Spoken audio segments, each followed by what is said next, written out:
Warning. The following podcast features terrible jokes, usually about games. Like those jokes your dad tells that make you groan. Yeah, those kind of jokes. Accordingly, Boards and Swords and the producers must insist that no one attempt to recreate any joke performed on this podcast. Watch very closely now. 3, 2, 1. Bzow! Check that out. We want the fun.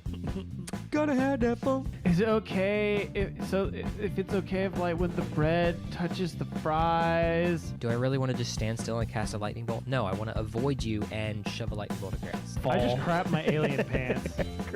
By the way, I just want to let you guys know. You hate all of us, and we're fired. I've released poison into the AC system. You all have about 5 minutes left to live. So much news, like all this stuff to talk about. No, there's been some stuff, but it was all boring. You didn't go with C. Well, you need to go with C. And our friends, we combined. You've told that story. We combined. Have I told it on the podcast? I'm pretty sure you have. At Well, least I'm twice. telling it again. Because I just realized as I was reading this that this game's already been done. They even made a show about it. It's called Yu-Gi-Oh! And go watch it. This is Boards and Swords.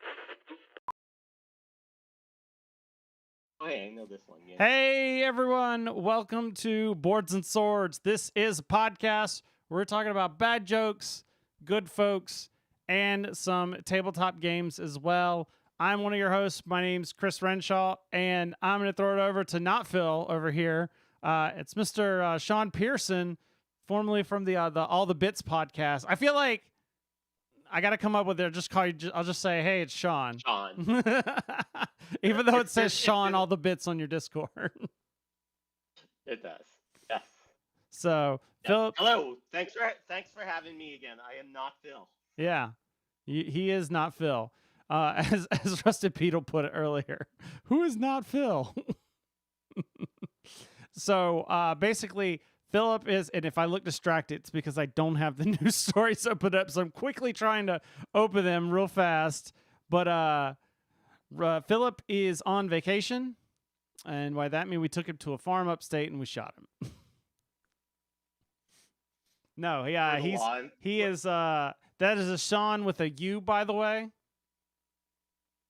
I don't have it on the. I don't have names on the screens anymore, but he is filling in for me because Philip is coming back from Disney World. I think he gets back tomorrow. But in the meantime, Shaun plays a lot of games. He plays more than me, so that's a lot of games. Like 2 games in a week is a lot of games. Yeah, that's fair. Yeah, that's about right. I do have to celebrate Philip. I even completely non-coincidentally have a Disney World mug. Nice. In my coffee. So, it's funny because like I grew up thinking that Shaun was spelled like the way the way you have it or with the W, and then like everyone I know was the SEAN. And then now that I'm adult, nobody that I know that's named Shaun is spelled that way. It's all spelled either with the U or the W. And I feel like my life was a lie. They do exist. We've outlasted. The youth have outlasted all the other Shauns. Yeah. All right. You want to talk some news? I don't have the soundboard working because for some reason it doesn't want to play sound. Like it just I think I might need to reinstall a driver or something. Remember that when you had to install drivers? Yeah, because it doesn't want to play sound. So just imagine there's like the doos thing. All right, cool. You like that substitute? That was great. I love it. Keep doing that.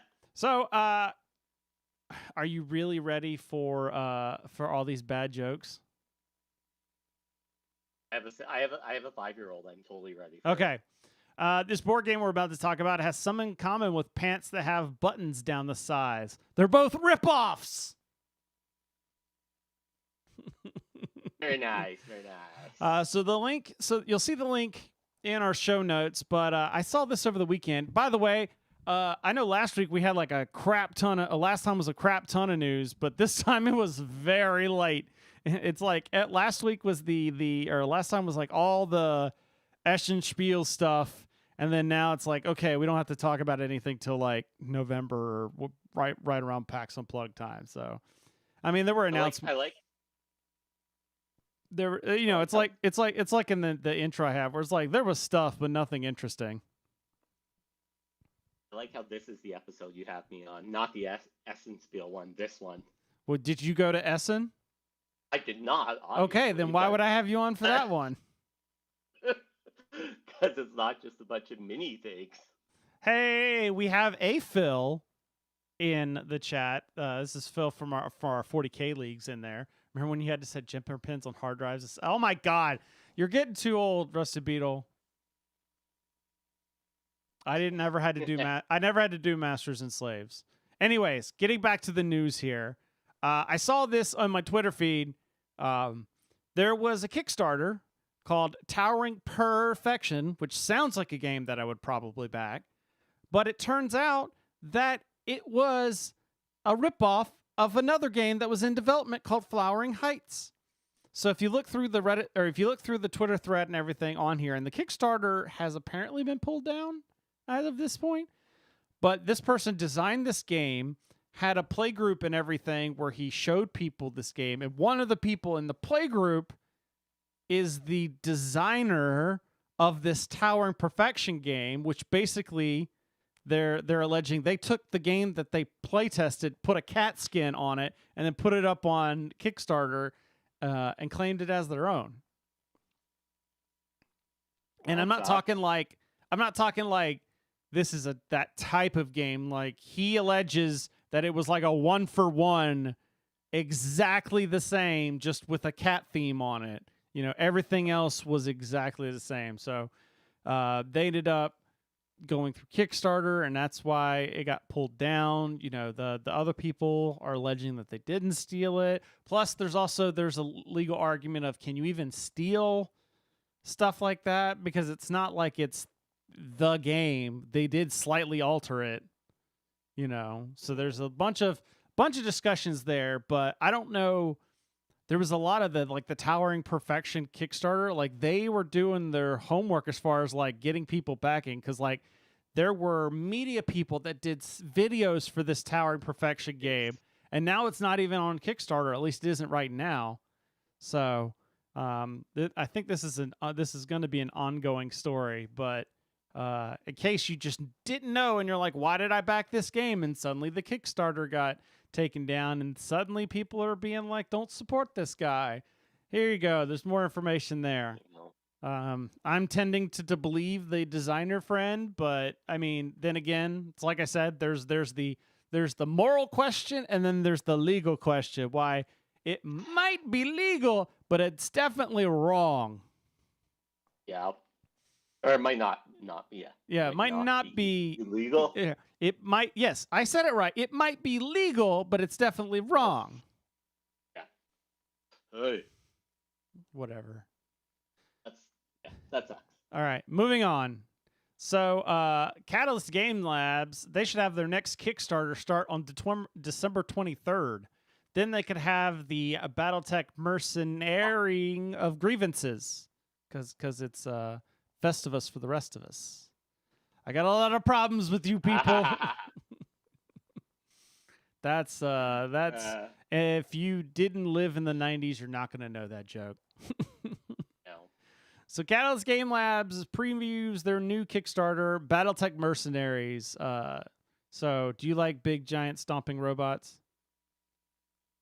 Sure do. There's gonna be a theme of that in this episode. I'm just letting you know.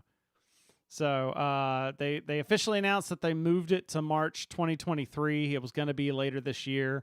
However, the recent overwhelming recent success of BattleTech following the Clan Invasion Kickstarter necessitated the move. They're saying, by the way, we can. So there's a little asterisk here. I don't know if you can see it. If you scroll down, it says, by the way, what we mean by this is we got Chris Renshaw to spend like $140 at our Kickstarter or at our Gen Con booth. I remember and that was just one person. We simply can't make new products quickly enough, stated Lauren Coleman, their founder and owner. I've seen this because they make, and I talked about this on previous show, they make like booster boxes of mechs where you pay like $8 and it's a mech mini, and it's just a random mech, and I think it's the coolest thing ever because it's like $8. It's not like, you know, you buy something like that from Games Workshop, it's like $35. But it's like, oh, I would just like to add one mech, please, and I'm just gonna buy a random mech, and cool. What did I get? So you get that kind of like TCG feel of like, what did I get? But then it's not like, oh, I just got a common card or something. But when I found out that they did this back in like May, I tried to get our local store. I was like, ooh, you can get a display of these. And BattleTech stuff sells like crazy at our store. And I sent them the link to like the product, and they're like, yeah, we can't get that. They're like sold out everywhere. But the Mercenaries campaign is going to include over 50 new designs, including mechs, armored and support vehicles, a VTOL, and a new aerospace fighter.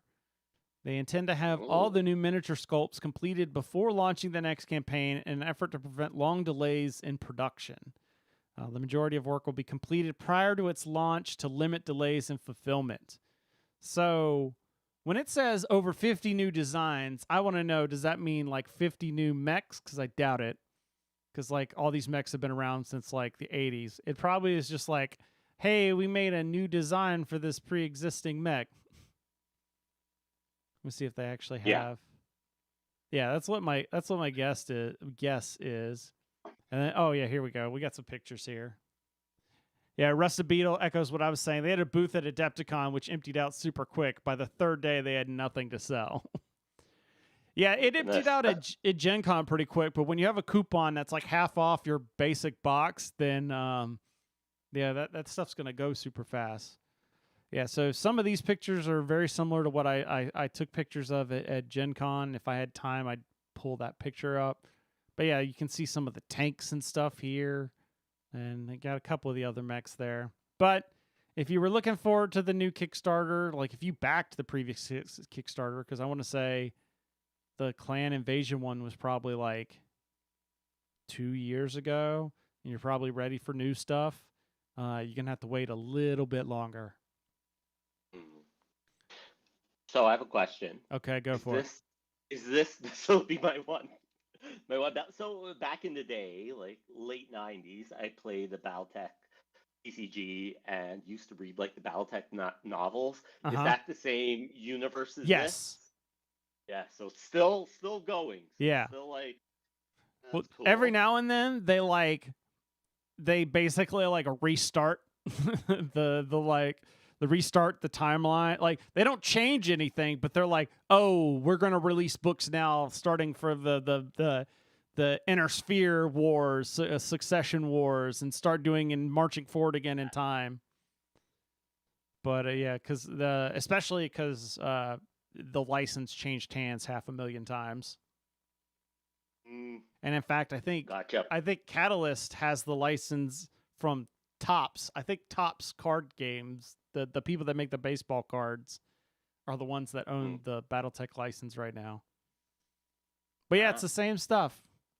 In fact, from what I've not played it myself, but if anybody is ever curious about BattleTech but doesn't want to like buy a box to sit on their shelf, or like, I don't know if I'll have anybody to play, there is, I want to say it was like 2018, there was a game called BattleTech for like your PC, Xbox, whatever. And from what I've heard, it's a pretty good representation of like, it's like a digital version of the game. Like, it's not like the Mech Warrior where you're in the mech, like moving and shooting and stuff. No, this is like you're moving your mechs on a map like you would be in the tabletop game. So there you go. And I imagine it's probably like, you could probably get it for like $20. I imagine it probably goes on sale. So, all right, moving on. What do you call when you have printed instructions on how to use the bathroom? A PDF.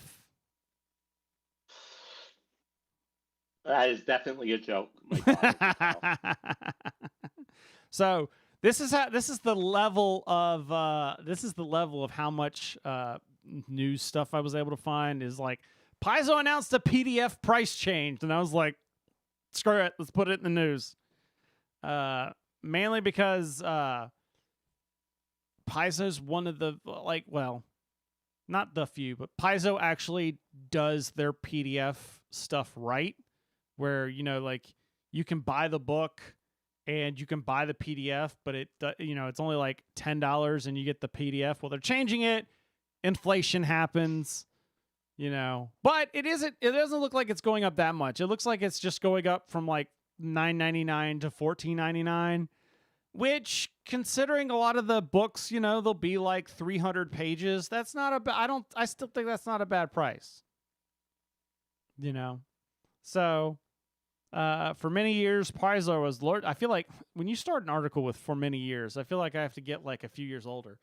For many years, Paizo has largely set PDF pricing as a % of the full print MSRP. All right, I can't do that very long.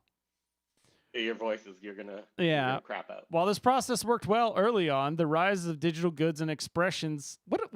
Rise of digital goods and expressions. What does that mean? And exceptions made for certain categories to be priced higher and lower somewhat scramble the logic used to build those systems. This sounds like basically we found out Probably. we could. This sounds like we found out we could charge more money for these. Mhm.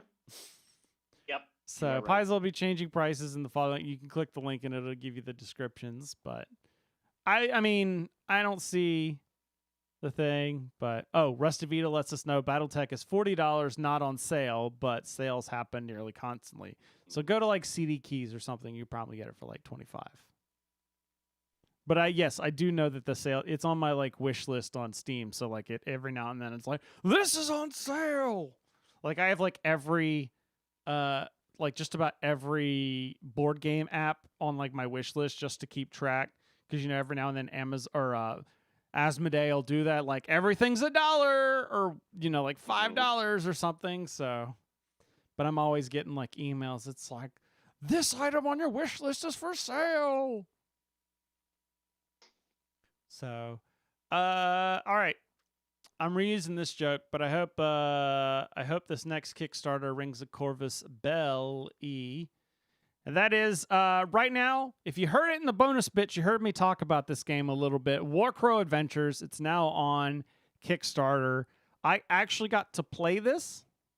You know, I have made a point of saying here that I don't preview games. I don't like to preview games.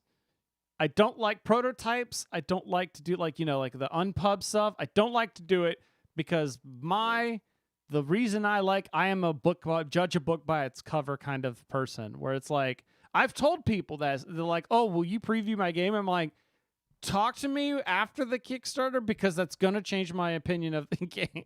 Like, I like the aesthetics. I like the artwork. I like all the bits, you know. You have no idea what I'm talking about. You know, so it's like, I don't want to like print and play your whatever. So if this game sounds interesting after I go over, you got to jump on it fast because it was only like a 2-week campaign. It's only got a week left. But this is from Corvus Belly. This is the people that do the Infinity Miniatures game, tabletop game. But this is a board game. So they're going to start a new tabletop miniatures game called Warcrow. And to get people interested in it, they're starting as a board game called Warcrow Adventures. It's basically a dungeon delving game kind of game. I mean, but but the cool thing is it has like an app. So in fact, I'm going to go ahead and let's I can talk about it because I have pictures. So like, for instance, I got the chance to preview this because they had an actual like pre-production copy. And I got to test it out that way. And it was actually like a really good build quality. Like the punch board didn't feel like punch board. Like it felt like wood. Like, you know, like the birch, you know, like the birch that you get for like an insert. It felt like that. Yeah, it felt like that. So like it was kind of interesting. I was like, I don't know if this is, and I was showing it off at a game store and people were like, ooh, I'm going to see the quality of the miniatures because Infinity, their other game, they use metal. They're still doing metal minis, and here they're supposed to be doing more of like a plastic. So people are wanting to check it out, and I'm like, I'm pretty sure these are 3D printed because they looked like resin 3D printed miniatures. I'm like, I'm sure the models are right, but like I wouldn't go off the quality of that. But the other cool part is it's an app-driven game. So if you don't like app-driven games, you're not going to like this at all. But it's a really cool game. It's definitely my only problem with the game is something that's not really a problem, but it just goes back to why I don't like playing pre-production stuff, is that it's a Spanish company writing these or making this game. That's Corvus Belli is a Spanish company. And the rule book was just like a Word doc that was not great. And it was a lot of like figuring stuff out. And like, I get it. It was just like, it was a pre-production that literally got sent to like all over the country. Like it came to me from California, and afterwards I sent it to like Orlando. So it was really funny because I mailed it on the day that Philip was going to Orlando, and I almost wanted to be like, here, we'll just take this with you. Take it. But you get if you've played anything like Descent or Mansions of Madness, you're gonna know it's, you got your crew, and you got baddies, and you roll dice and do attacks and stuff, and you've got different actions. This has got like a story that's set up to be some sort of campaign. So it kind of it's kind of like a Gloomhaven feel, in that you kind of like go out, do an adventure, and then come back to town and level up. So there is that kind of word salad, the rule book. Yeah, that's pretty much. It is pricey. If Russell Beetle brought it up, it is pricey, but I feel like, but I saw what's in the box, and then, the just for one, they had one like demo mission. That was all I got to try out. And then I looked at like what the actual release is going to have, and I want to say it was like 300 some odd missions or something like that. And I was like, holy crap. Hold on, because I copied it, or I got sent stuff, and I copied it to somebody. Yeah. So yeah. Oh, never mind. It was like 200 car. Okay. But you get 34 pre-assembled minis, you get 5 heroes and 29 enemies. 10 narrative missions, 200 cards, double-sided tiles, tokens, and so on, and a companion app. 10 narrative missions. I wonder if the narrative missions are longer than what the intro one I saw. And it looks like, I forgot what it is translated. It's 120 euros for the base game, and then 180 euros for. I guess I could go back to the actual Kickstarter. And their Kickstarter very proudly proclaims that there's over 150,000 words of narrative in it. Hopefully that's translated better than the rule book. Yeah. Well, I mean, I imagine. I'm sure it will be. Yeah. So it looks like about 120 for, yeah. So we're at a point where the dollar's about the same. So. Yeah, and it's funded. It's definitely funded. 2,000 backers 7 days ago. $263,000 right now. I don't even know what the stretch goals. Let's see. Do we have stretch goals? Campaign en español. Not getting this until February 2024. So that's definitely time to like figure the game out. Now, what I did, so. There's a small TikTok that I did where I talked about this game. In addition to like the app stuff and, everything, the couple of things I did like about this game is, first of all, there's this initiative tracker that everybody has a token that you put down, and you put all the enemies on it as well. And every time you do an action, you then like there's a little turner that turns to your tracker. You pick your thing up when it's your turn. Do whatever actions you're going to do, and then you have initiative value that moves you. Like, so if I have a 4 initiative, I'm starting on 4, and then when I do my turn, I'll go 1, 2, 3, 4. Now I'm at 8. So when it moves to 8, then I know it's me to go again. But the problem is if you do certain spells and stuff, that might boost your initiative. So it's like the more powerful stuff you do, you may get bumped further down the initiative track. The other cool thing is they have this actions management thing where you get 3 action cubes and you have this little grid on the side, and you basically select a row when you want to do your actions. So it's like you can do either like one really big action, or you can do a couple of smaller actions all together in one turn. That's neat. So that's kind of those are like the big things for it. There's something to be said for having a living rule book and scenario book. Yeah, that's true. All right. So last story. I think Simon's a few months late with their next Kickstarter. Death October Die doesn't really have the same ring to it. So Cthulhu Death May Die. Spawn Season 3, Fear of the Unknown, the 3rd season for the Lovecraft-inspired board game. I believe, if I saw it right, this actually goes up on Kickstarter Wednesday. So by the time that this episode comes out, it'll probably be up. It'll be a standalone base game, and Simon, marketing coordinator, says its Kickstarter launch very soon. I mean, very soon. So like this Wednesday. The original, it's, let's see, while you can expect many familiar features, there will be some changes. It's the game you know and love, but there are a few new tweaks that you think you'll enjoy. And it was, this is an older, it was available to demo at the Eschenspiel. They're gearing up for the Kickstarter already. I saw that like Azathoth was one of the elder gods that they released, I think today, that they're going to do it, which...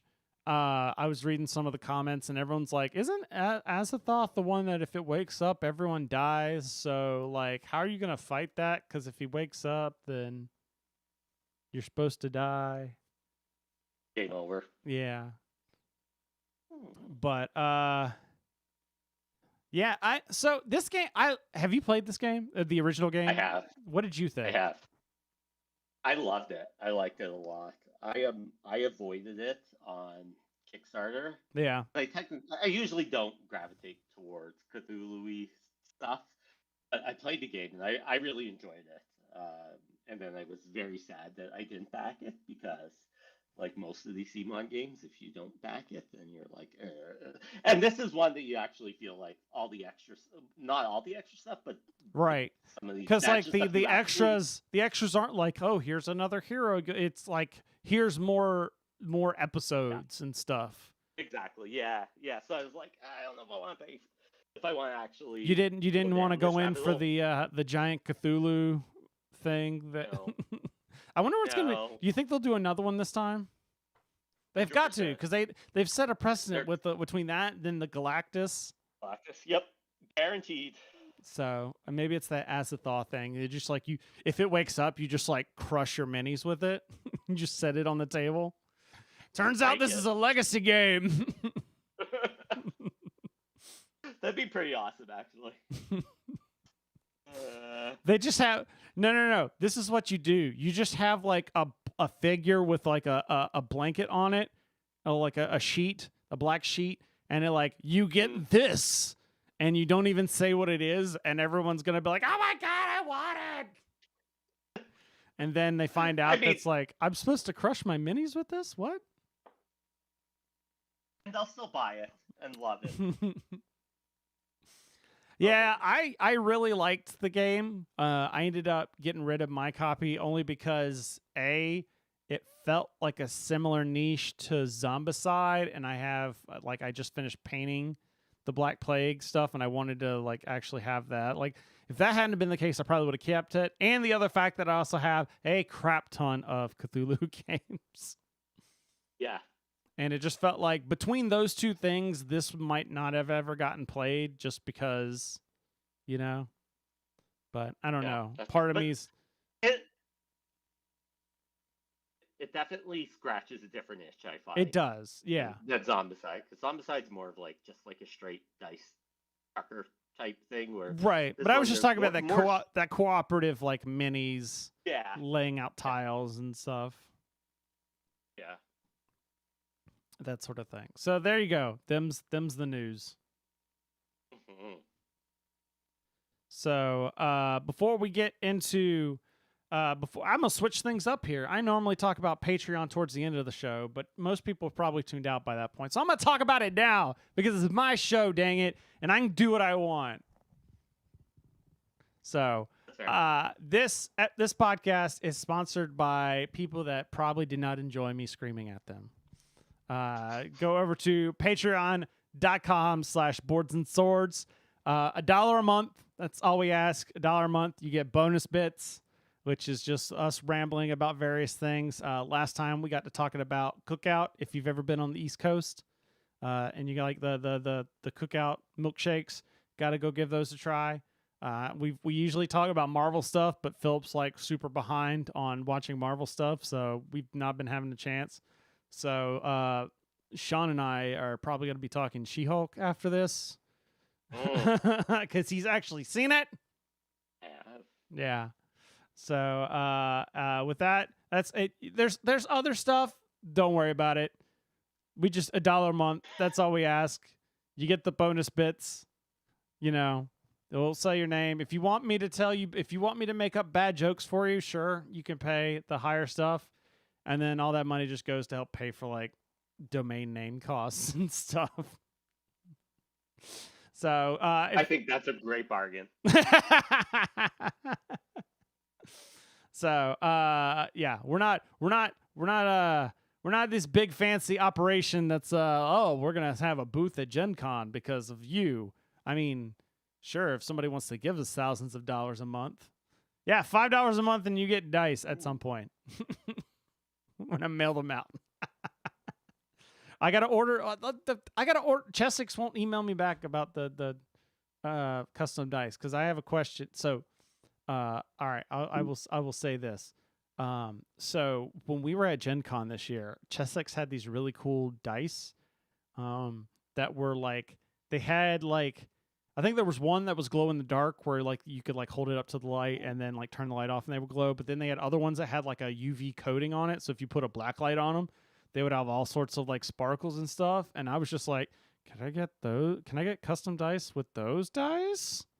And I never heard back. Oh man. Yeah, Hoser 40K got a pen because I have like a bin of like stuff. Yeah, I just have a bin. Well, I have.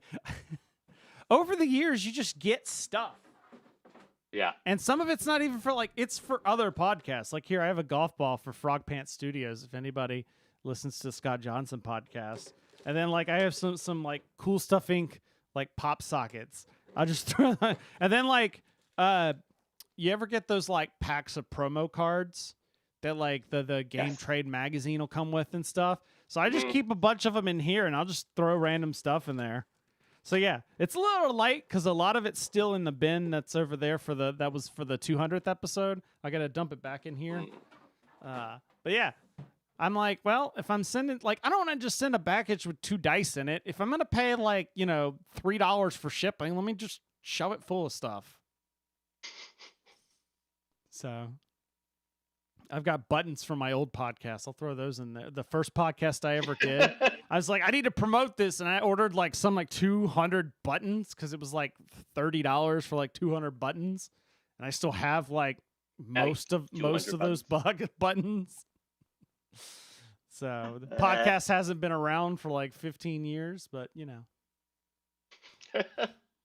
So what have you been up to, Shaun? In terms of games, you want to know what I played? Yeah, no. Is that what's happening? No, here, or am I that just is talking not about what's She-Hulk? happening. Nope. We're not doing She-Hulk right now. That's I'm after. very confused. She-Hulk's afterwards. That's the. Okay, because I can't see you. Oh. I can't. I'm like, I have no idea what's happening here. I'm like in the world of my own. Stuff with my hands. So all right, what have I been playing? I had messaged you before, Chris, saying if I should talk about this game because it's a long. No, you just said Euro. you had a boring Euro to talk about. Yeah, I talk about the boring Euro? You didn't say what game it was, though. Okay, so I'm going to talk about the boring Euro. It won't be too long, though, because it's a really good boring Euro. So I've been playing Endless Winter, Paleo Americans a lot, which is a game from a new game from Fantasia Games. I had kickstarted this. I don't remember when, years ago, a long time ago, and I was very excited for it because it's the same designer that did. I can't remember. He's done a few different games, which I'm going to look up right now. Old West Impresario and Dice Hospital and Rurik, which is another one. So a lot of Euro-y games he does. Is this the Paleo Americans one? Endless Winter Sure Paleo is. Americans? It is. So it's basically a deck building worker placement game. So kind of think it's been compared a lot to Dune Imperium, the new Dune game, and Lost Ruins of Arnak, like one of those games. Except this one, in addition to the deck building and worker placement, it also throws a whole bunch of other mechanics out there. So there's set collection, there's climbing ladders, there's a few other. There's even one of the expansions. I'm pretty sure is some sort of drawing right cave paintings expansion. What is this every board game put together? It is, and I generally hate those types of games. I really don't enjoy them. But this one somehow pulls it off. It pulls off the stuff in that, it creates a pretty intense experience where you're basically just hunting and gathering.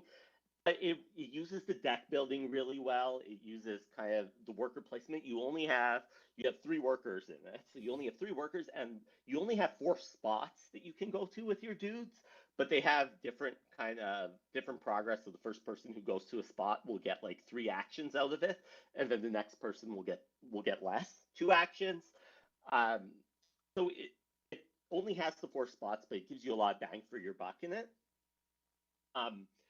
And yeah, it's really fun and intense. Every game I've played has been super close, which is really nice because a game like this, it's like a 2.5 hour experience for 4 players, so it can be a lot. But every game has been close. There hasn't seemed to been a runaway leader or anything like that. My only issue with this game is a massive table hog. Mm-hmm. Is a giant, you need a 10-foot table. Well, yeah, because it's 50 board games put together, so. Exactly, yes, totally. And I haven't even, I have these fancy play mats I got with the Kickstarter, and I haven't even used them because they make it take up even more space with it.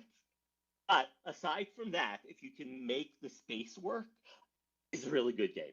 It's awesome. And I haven't even jumped into all the expansion content that comes with it. But if you like Euros, if you specifically like deck building types and unique deck building and worker placement, I highly recommend this game. I thought the artwork looked familiar, and then I saw it was art by the Miko, so I was like, oh, yeah. Okay, that's why. Yep. So, good. So if you like ton of theme, but it's good. So like you said, if you're a Lost Ruins of Arnak and Dune Imperium, you're probably gonna like this. Is this available retail, or is this only Kickstarter thing?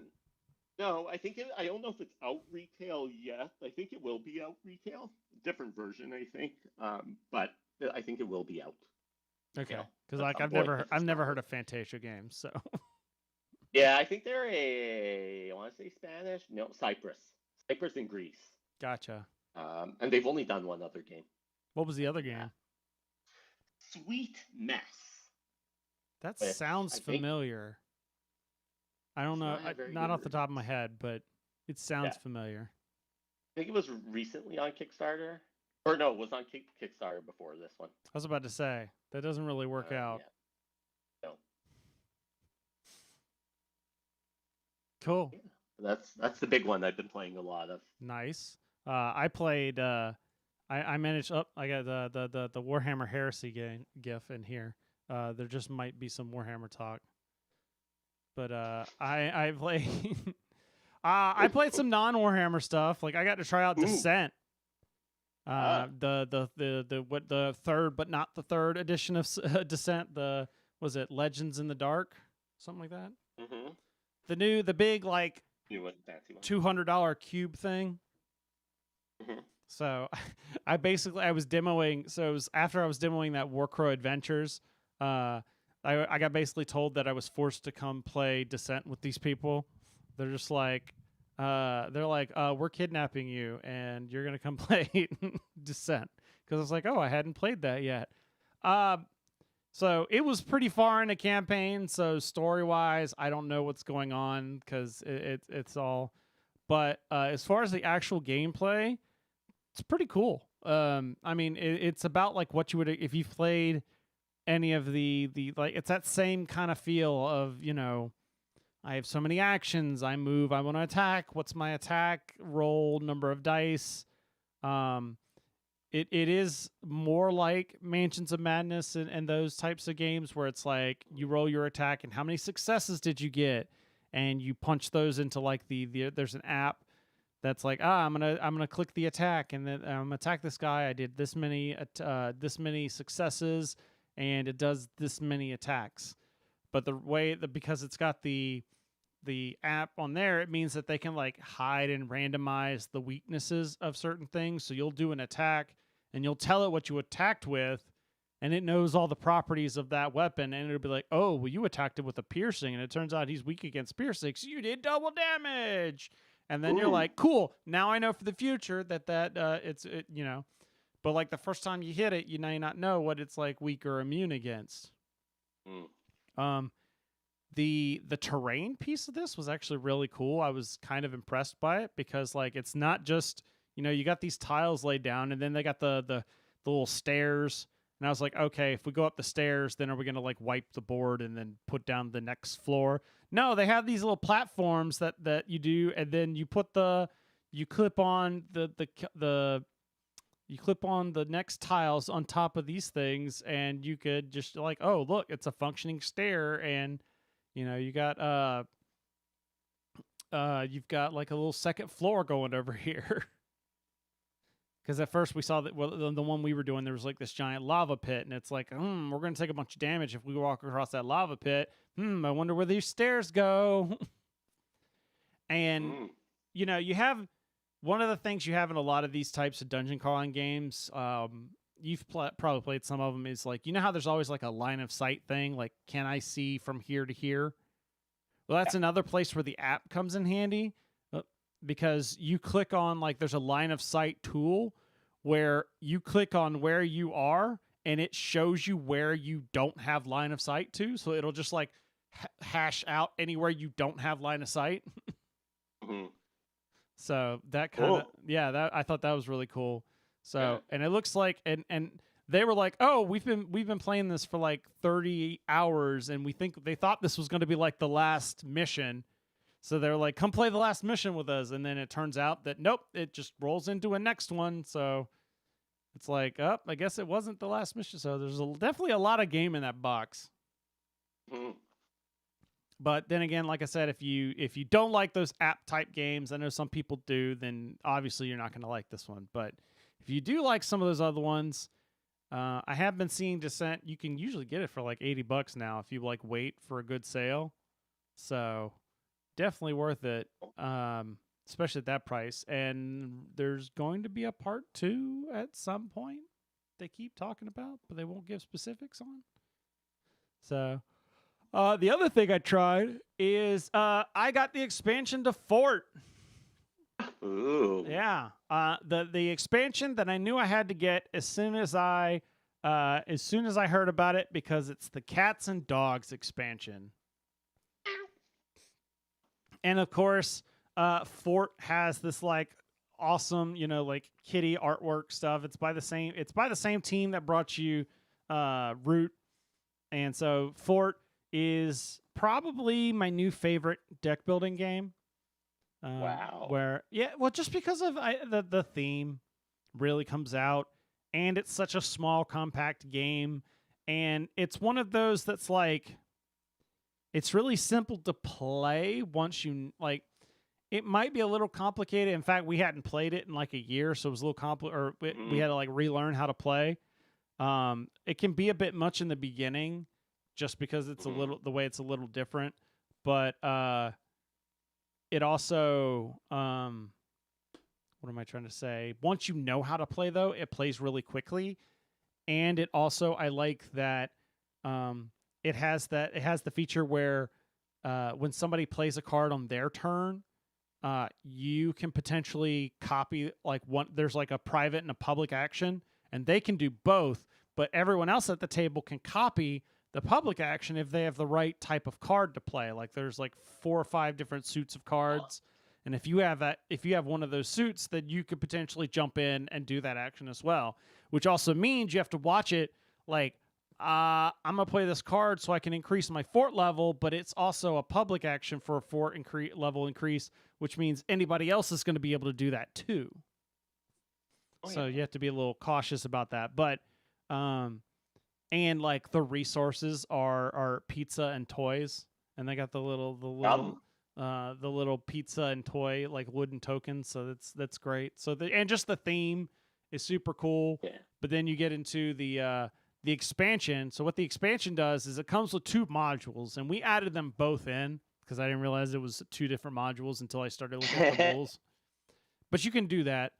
And so the way the dogs work is you get all these dog cards. Everybody gets 3 dog cards that they shuffle into their deck, and they act like every other card, except they all have like a super special ability on them that when you meet the right criteria, so it'll have certain criteria. Like this one says you have to have like a fort level 2 and add an additional glue suit card to it when you play it.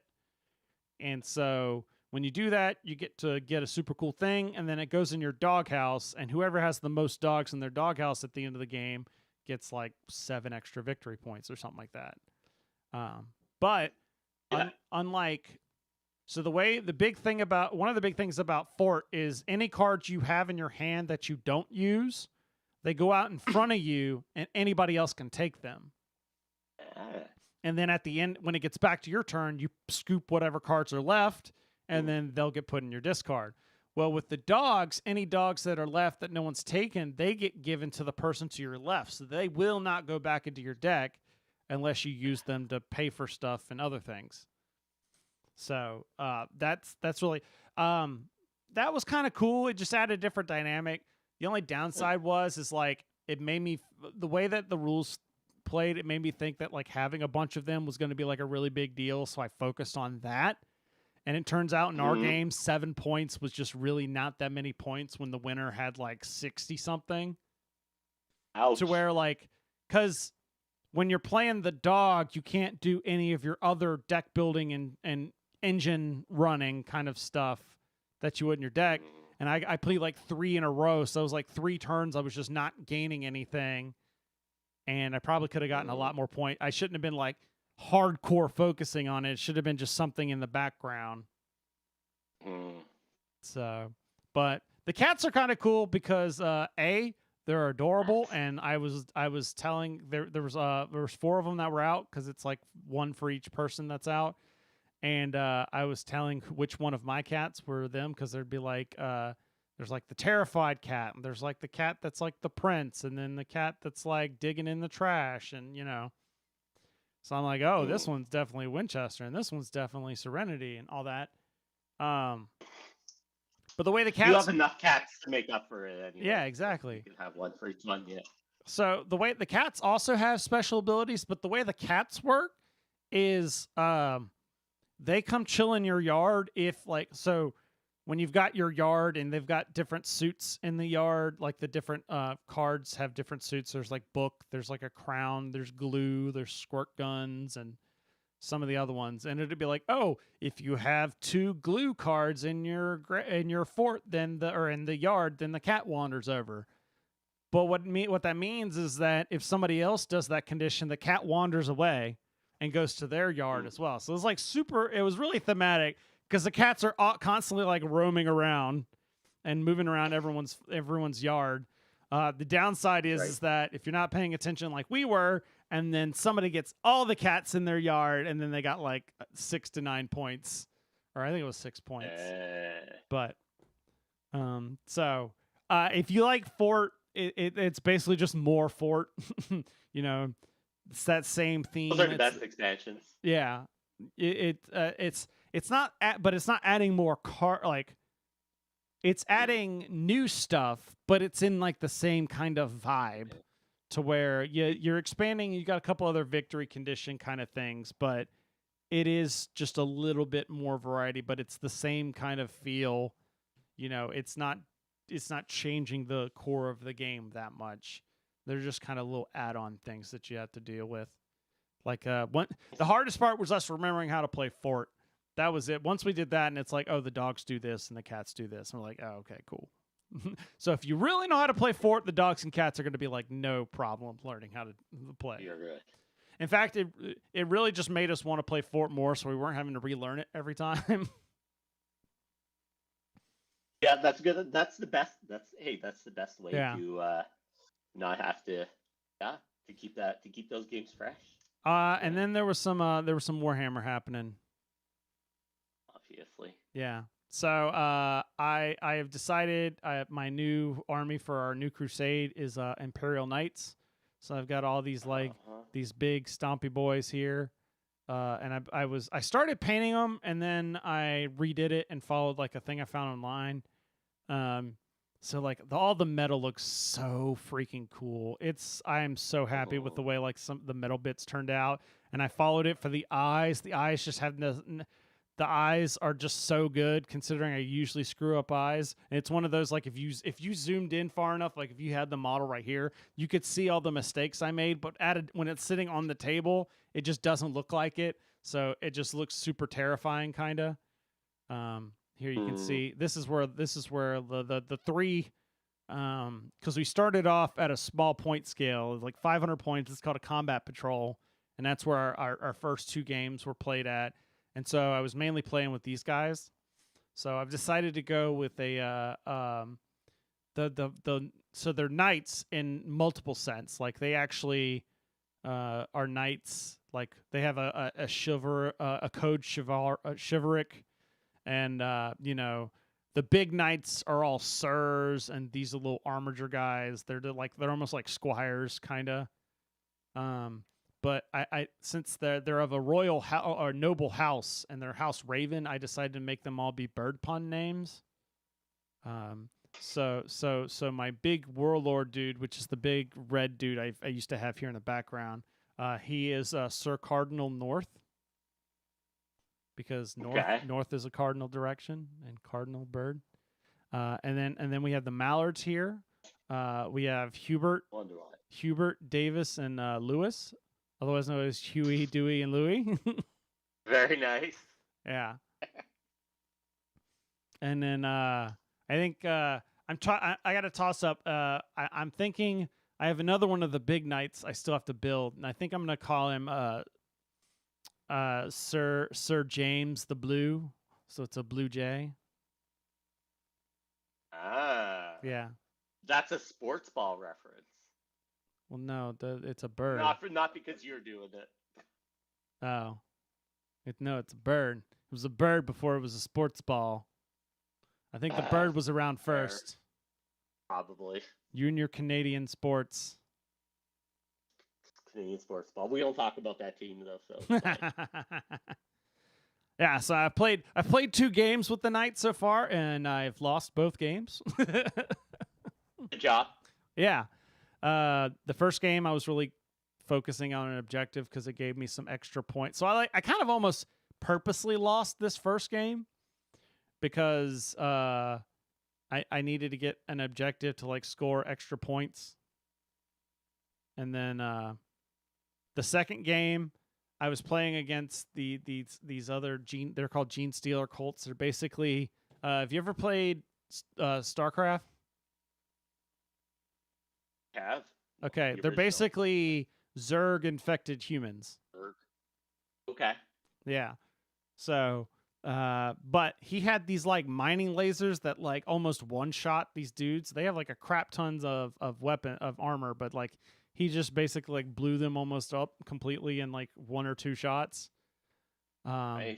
But I managed to take that out, and then I had one dude left and killed the rest of his army with just one dude. So, but sadly, even though I killed all of his guys, he managed to score a bunch of points beforehand, and I still lost. So back up on those points. I know. I gotta. So, but I'm learning. That's the key part. I'm learning. There you go. Yeah. That's what's important. So, that's the most of the stuff. I think that's pretty much everything. But now I got a game. I got a game for us. I put it in here as Googleus Translaticus, and meaning Google Translate. So, I had planned this for the last time when you were going to be on, but then it didn't work out. So, what I have taken here is I've taken a bunch of words. And this isn't a unique idea. I've seen other people do this, where you take it and you put it in Google Translate over and over and over again. So you go through several different languages and then you bring it back to English. And what you've got in English is completely different from like what you started with. But what I've done is, you know that game Marvel Champions that we both like? Kind of a little bit. Yeah. So I've taken all the heroes from Marvel Champions and thrown them in here. Some of them are really obvious, like for instance, here's one that's just Great Doctor. Doctor Strange. Yeah, exactly. Or here's one, Spider Woman. I wonder who that is. So I've got a couple in here, and we'll go through some of them. For instance, okay. So are you ready for this? I'm ready. All right. So remember, these are like if you just got to think about like packs that have been released. You know, it's not the entire Marvel universe here. All right. First up, I'm trying to remember what's been released. I know. First up, we have Amazing Woman. Amazing Woman. She-Hulk? No. You got a second guess? Amazing Woman. I'm not gonna say one. Captain Marvel? You almost had it. It was Miss Marvel. Miss Marvel. Yeah. Some of these I can't even do because like She-Hulk turned into It's Bad. It's like you're not gonna get that no matter what. But speaking of Amazing Woman, what about An Amazing Man? What do you think that was? Iron Man? No. An Amazing Man. An Amazing Man. Wouldn't be Ant-Man.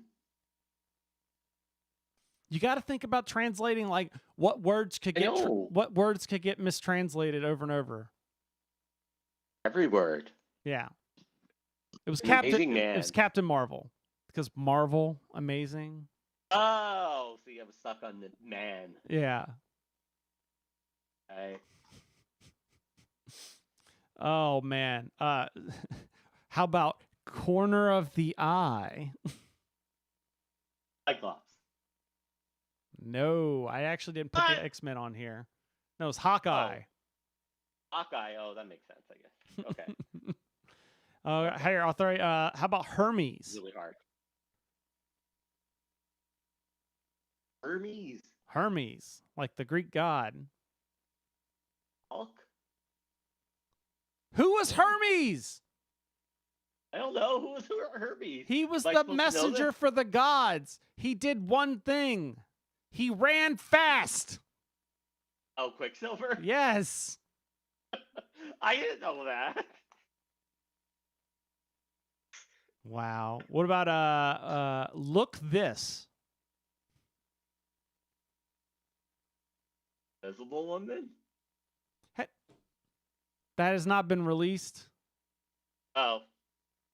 Really? There's no Fantastic Four? Not yet. Look This. That's Hawkeye area. I have no idea. Vision. Oh, that makes so much sense, doesn't it? What about Mr. Star? I keep thinking I'm giving you easy ones. Star-Lord. Yeah. Nailed it. How about Tool of War? It's just a funny name. Yeah. Tool of War. Is that Hulk or Thor? Thor? Nope. don't know. Don Cheadle. War Machine. War Machine. War I Machine. forgot there was a War Machine one. Yeah. That one's pretty good. That's a good one. Let's see. Yeah, then there's someone here like Venom translated into wedding ceremony somehow. Okay. Then you've got let's see what else. Wasp turned into Horn. I just forgot the ET. Yeah. Like Hornet Hulk. or- No, and it's some of them it's like Hulk turned into designs. I don't even know. This one you might have to think about a bit, but what about Fog? So something.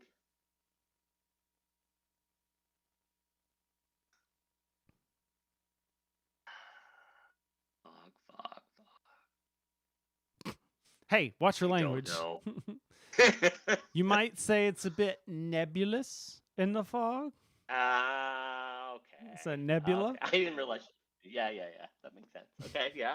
Or what about Red Witch? I got that. Scarlet Witch. Yeah.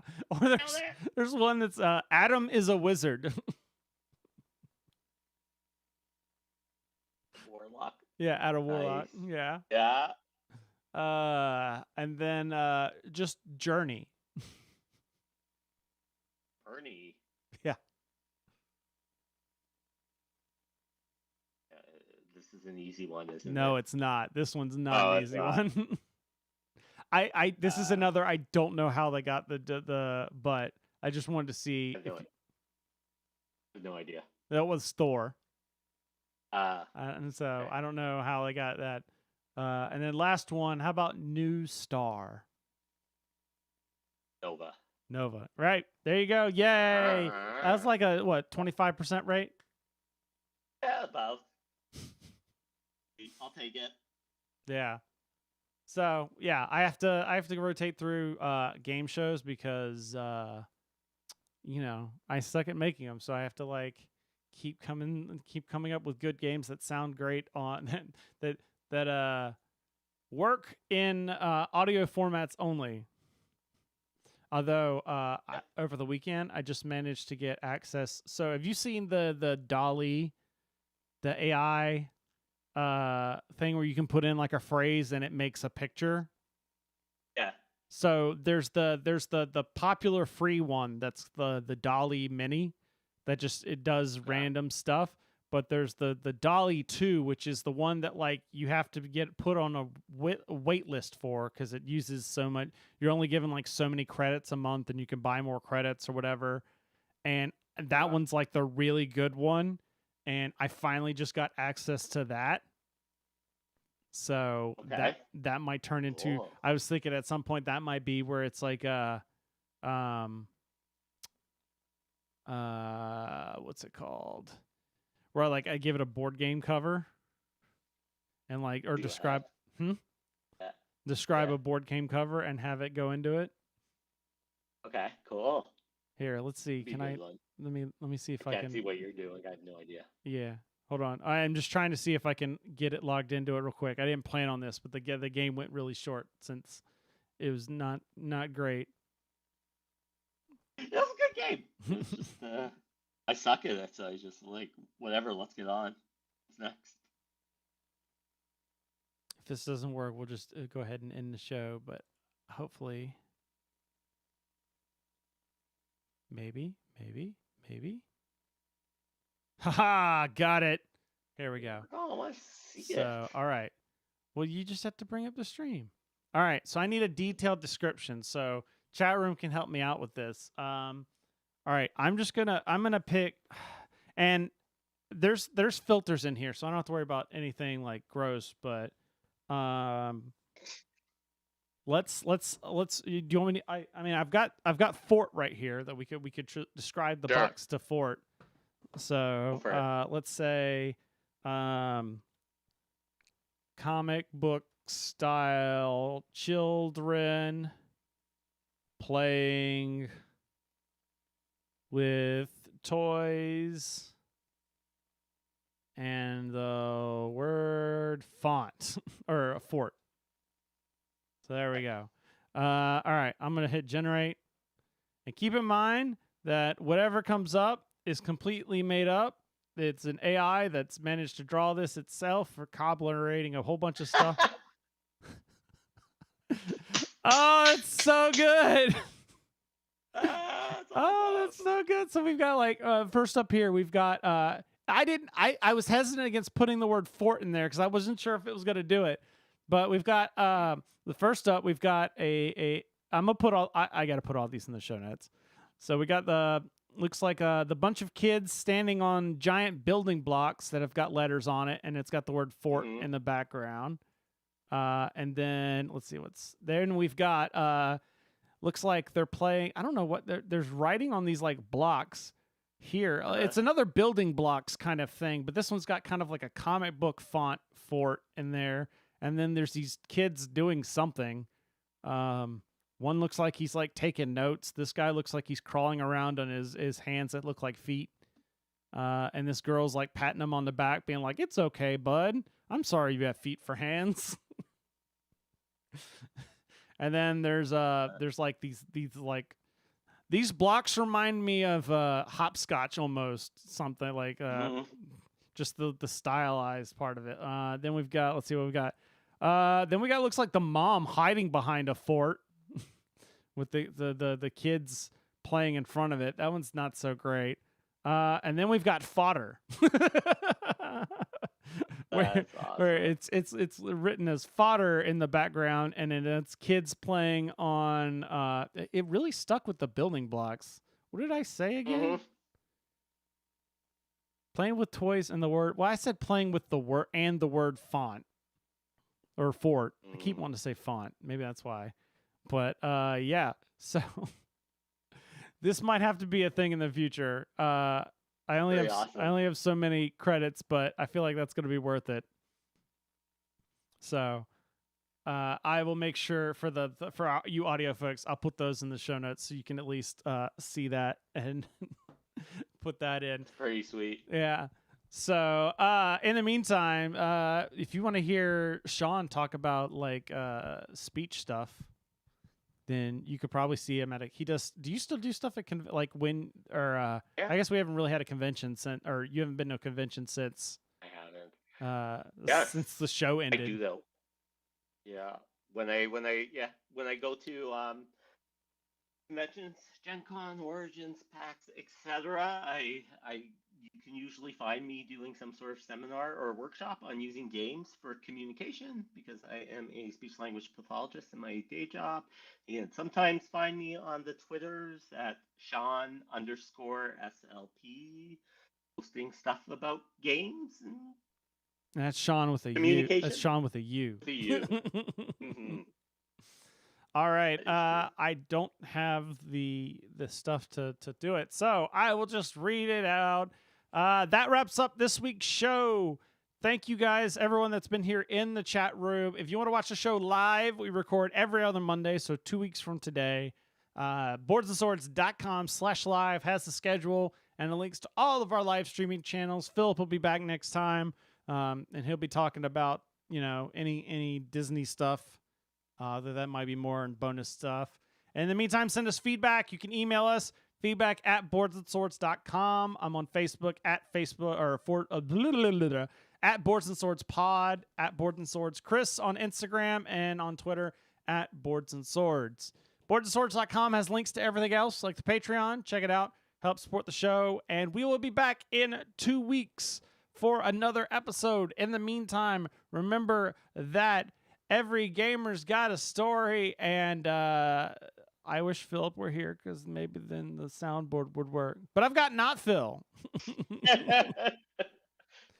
Phil signing out. Now I need you to like tie some ropes because then you're not Phil. But That's a good sign off one. Yeah. Night, everybody. All right.